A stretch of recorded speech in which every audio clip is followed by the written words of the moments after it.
Hey everyone, what is up? It is Crowded9 here, and today's topic is going to be alternative characters in Final Fantasy XIV and if you should make them, and overall the benefits of having alts in the game. But don't forget to like, comment, and subscribe if you've enjoyed the content as usual, and let's go straight into the video. Final Fantasy XIV has one of the most unique and, in my personal opinion, best ways of handling alt classes in any MMO on the market. Your sole character can just equip a sword and become a paladin, or equip a bow and now you're a bard. So the general question is, why bother making another character with such a system in place? There's a couple of valid reasons why, but honestly it comes down to two things. For the general audience, it has benefits of becoming your secondary, third, fourth, whatever ways of making daily gil.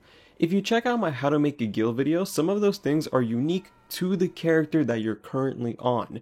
For example, digging up a treasure map, which is available every 18 hours per character. So dig up one on one character, swap over to your other character, and dig another one, and depending on the type of map and the day, you can walk away with 50,000 gil per map per character. Not a bad chunk of change for only needing to be on for about 2 minutes. Other things like leave allowances are also character specific and not account specific. So you want to maximize coffee biscuits? Go ahead, do it on one character, do your 100 leaves, hop on over to another character, do their 100 leaves, go for it, make the gil. The major reason why I personally have more than one alt is due to retainers. I went over this a little bit in my guild video as well as my should you have more than 2 retainers video, but the TLDR is that if you have 4 retainers, the 2 that you get for free and the 2 that you pay monthly for, you end up getting 4 unique retainers per character. So what does this mean? It means that my main character Zayax has 4 of his own retainers, my secondary character Zarya has also his own 4 retainers. There are 4 unique retainers each, totaling 8.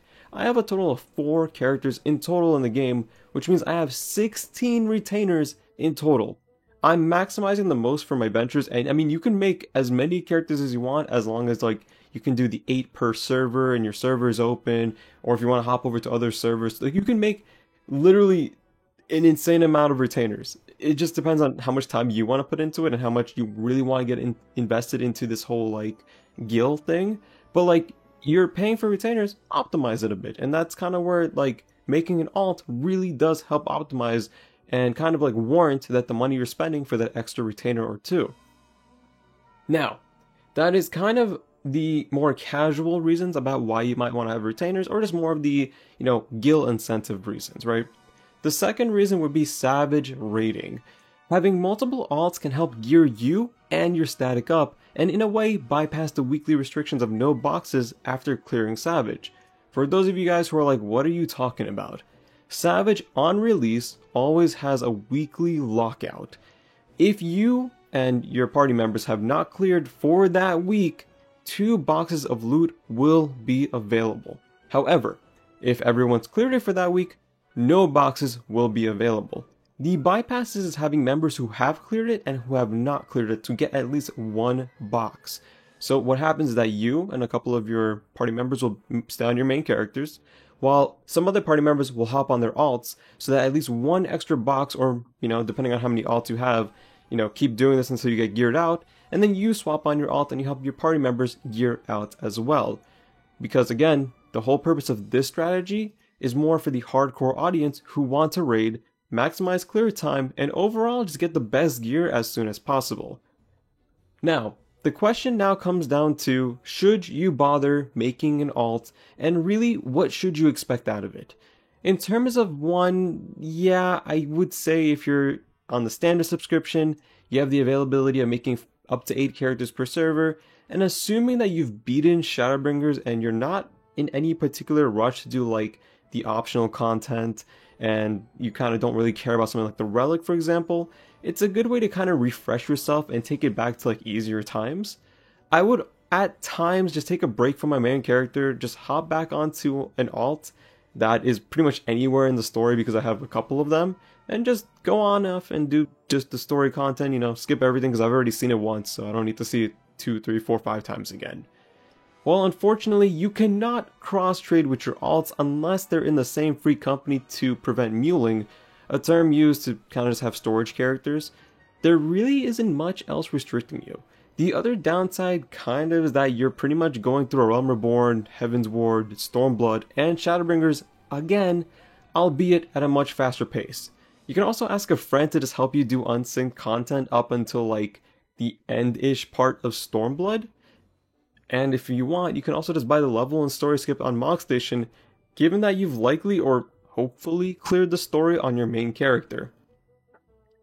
I wouldn't suggest making alts, however, if you're like mid Stormblood or something of that sort, because honestly, you wouldn't really benefit to the same degree as someone who's finished Shadowbringers and kind of just has reached the end of the MS Cube, because you could just be going through it on the same character, clearing Shadowbringers. Why can't I just restart it in a way, right? There's no point, you don't really get the same benefits. The other kind of major benefit is that if you have a level 80 deep, like I guess, battle class and a level 80 miner, you're going to be optimizing yourself a bit more. Ideally, you're going to want a DPS class at 80, a miner or botanist at 80, as well as a culinarian at 80 to really maximize the guild potential with this kind of like setup. But minus the guild and savage content, having alts doesn't really benefit you too much, unless you're helping out a new friend, but more or less, given that how syncing content works in duties, you really wouldn't need a whole character for that. But overall, I would say that make an alt if you want, have some fun with it, but overall, have a main character, focus on that main character, clear Shadowbringers, clear all the like optional content you might want to do, like Eureka maybe, Bozja if you haven't done that. You know, I'm currently in the process of trying to do Palace of the Dead solo, so that's my main incentive on my main character. While I just hop on my alts just to do a couple of MSQs a day just to kind of slowly grind at it, do a couple ventures along the way, and just have a more casual time. But guys, that is my video. The TLDR I guess today would be, make it if you want, don't if you don't. If you like guild, it's going to be, you know, helpful, right? If you want to do really hardcore savage content, this is a great way to kind of like gear yourself out even faster with your static. But yeah, that would be all for the video today. Thank you guys for watching. As always, take care, stay safe, and see you guys in the next video.